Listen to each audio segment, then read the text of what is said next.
दूर काशी नगरी में 3 राजकुमारियां जन्मी थीं, अंबा, अंबिका और अंबालिका। उनकी सुंदरता और गरिमा काशी की शोभा थीं। जब काशी नरेश ने अपनी पुत्रियों का स्वयंवर रचा, तब उसी सभा में प्रकट हुए भीष्म।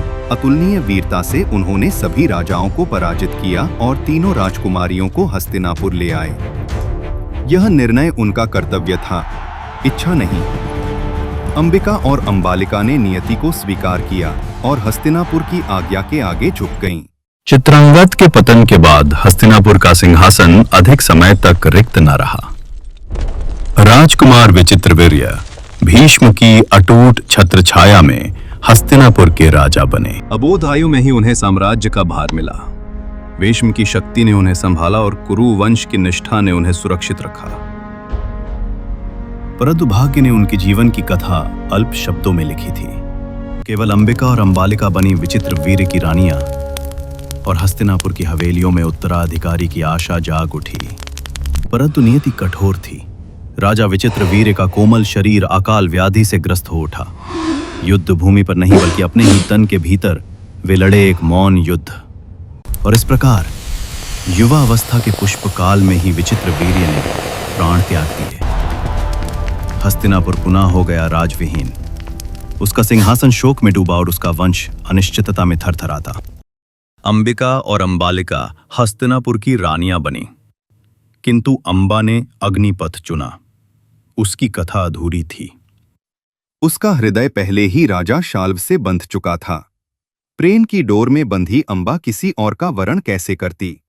जब उसने भीष्म से प्रार्थना की तो भीष्म ने धर्म निभाते हुए उसे शाल्व के पास जाने दिया, किंतु भाग्य निर्मम निकला।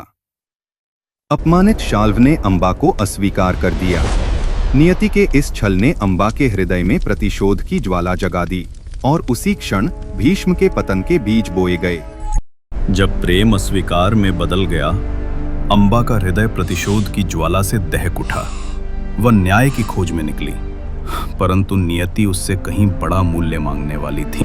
भीष्म अपनी प्रतिज्ञा से बंधे थे, अतः उन्होंने अंबा को अपने गुरु परशुराम के पास भेजा। वो महान ऋषि जो साथ ही अद्वितीय योद्धा भी थे। अंबा ने न्याय की याचना की और परशुराम ने भीष्म को ललकारा। धरती हिल उठी जब गुरु और शिष्य आमने सामने आए, परंतु देवता और ऋषि भी भीष्म की प्रतिज्ञा को झुका ना सके। युद्ध अनिर्णीत समाप्त हुआ। पुनः ठुकराई गई अंबा का दुख और भी गहरा हो गया।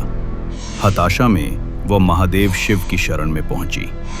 आंखों में आंसू और हृदय में अग्नि लेकर उसने मुक्ति की प्रार्थना की। ओम नमः शिवाय।